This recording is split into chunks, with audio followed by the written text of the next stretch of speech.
This is what you've saved your lunch money for. Your field to the green at the Speed Palace. Almost 3 wide to start things off at the front of the field. They definitely went side by side to turns 1 and 2. Brady Bacon going to sink down to the inside at 69. They're going to go 3 wide for a moment. Think better of it though. Ricky Lewis shot to the middle, but that door closed up on him at quick as they work into turns 3 and 4 up front. Briggs Danner lost one last night. He's going to try to get one here tonight. He'll lead lap number 1. Danner leading at 39. Bacon stalking on the inside in 69. Up the racetrack into the tire tracks here. Leaders, they work onto the back straightaway. 3-car battle for that 3rd spot right now. CJ Leary has it. You got 2 drivers coming after him. One of them trying to get back up in there. That's Ricky Lewis. Lewis with the slide through turns 3 and 4. Takes a spot. Leary to the inside. Crosses over. You've got the 57 right there in the mix as well. Guarantee they top that thing off where they started here tonight as he's going to come up on a pair of slower cars now racing side by side for position. This is going to allow Brady to really close in. He was 0.904 seconds last time. When they come across this time, he has cut quite a bit off. It is down to 0.6 of a second. Up on the cushion goes Bacon again. Tiptoeing it right up on the wall. Danner with a big move to the back straightaway. Clears both slower cars in a shot. Goes back to the high side over turns 3 and 4. Not cheating it up in there quite as much. He is entering more on the cushion. Really riding it around hard as they come around to the front straightaway.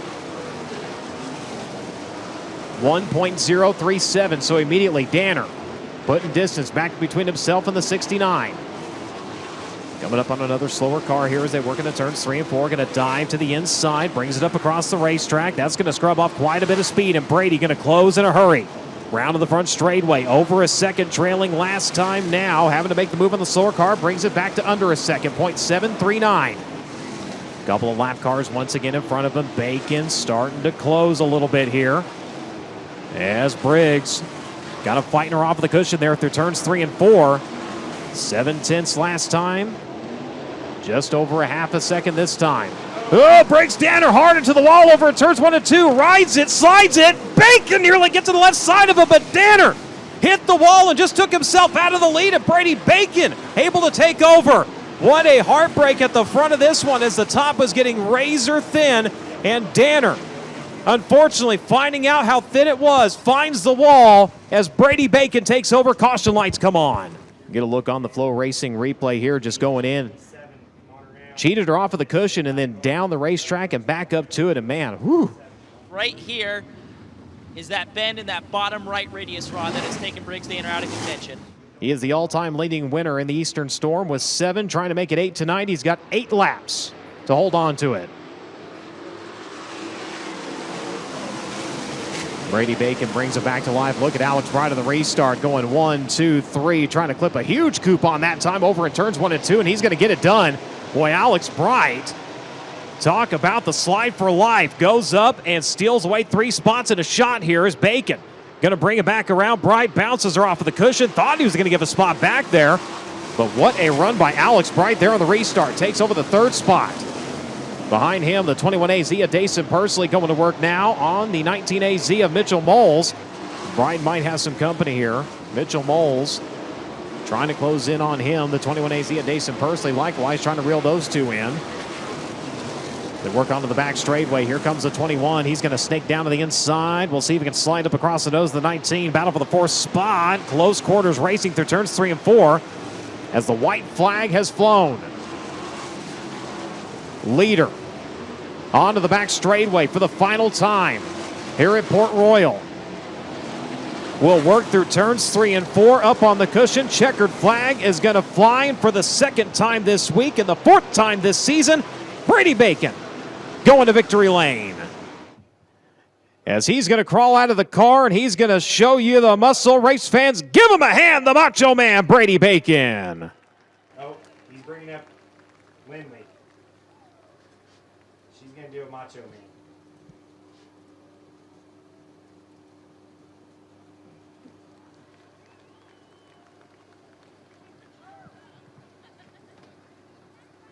Even better getting the kiddos involved down there in victory lane.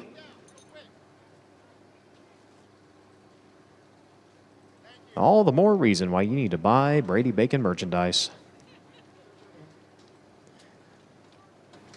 as he'll jump down off of the car, and Chrissy is going to catch up with tonight's winner. I vote we get a Lindley Macho Man t-shirt. That's my vote coming out of Eastern Storm. Second win on the week for Brady Bacon, going to bring home night number 5 of Eastern Storm at Port Royal Speedway. A winner here several years ago, gets it done on the high side of the racetrack, which became awfully treacherous as things went on, and Brady Briggs-Danner essentially taking himself out of contention in that one. But how easy were those kinds of mistakes to make up there? Yeah, it was really easy. I was kind of had a little different strategy than him. He was kind of sliding up to it, and I was kind of entering a little slower and trying to build my speed off, and we were about even, but I felt like my strategy might have been a little less treacherous, and he wasn't making enough mistakes for me to be fast enough to just outright pass him, so I was just going to have to kind of stay there and pressure him until he did make a mistake. And you know, he got through lap traffic well. He just, you know, got into that cushion a little hard a couple times and finally got into the wall. So it's kind of banking on that, hopefully that happening. And unfortunate for him, he's had a great week driving himself, and you know, they had some mechanical failures, but you know, sometimes you just got to take it, and he's going to get there. He's going to win a lot of races, but we'll gladly take this one from him tonight and keep on rolling. You know, we feel like the team's kind of back, and we're back where we need to be, winning races. And I'd like to thank, you know, Jay Davis and Scrap Metal for helping for the week, and Martina Custom Woodworking for coming on board tonight, and all the fans for supporting a cool event like this with 3 open wheel classes. You talk about the racetrack becoming trickier and trickier as laps wound down, especially the cushion in 1 and 2, and then the car kind of getting hung out coming out of 4. How full were your hands in those closing laps? Yeah, I mean, it's 3 and 4. You had to run it hard, but then it kind of gets up over the lip, and the cushion's so big, and you had to keep your speed up. But then it got kind of treacherous on exit, and then you would, you know, get slipping and sliding down the straightaway. And then I didn't really know what I needed to do on that restart, so I just tried to get as much momentum down the front stretch and kind of take the safest route through 1. I was afraid if I slid myself, I'd bang that big part of the cushion and wind up losing everything I gained. So luckily it worked out for me. I think maybe we surprised them on the restart and got a good start and stayed out front. I knew if I could just get a couple laps, I should be you know, pretty fine. I felt like I was setting a good pace. A convincing win for the Macho Man, Brady Bacon, his second on this Eastern Storm week, 56th of his AMSOIL USAC National Sprint Car career.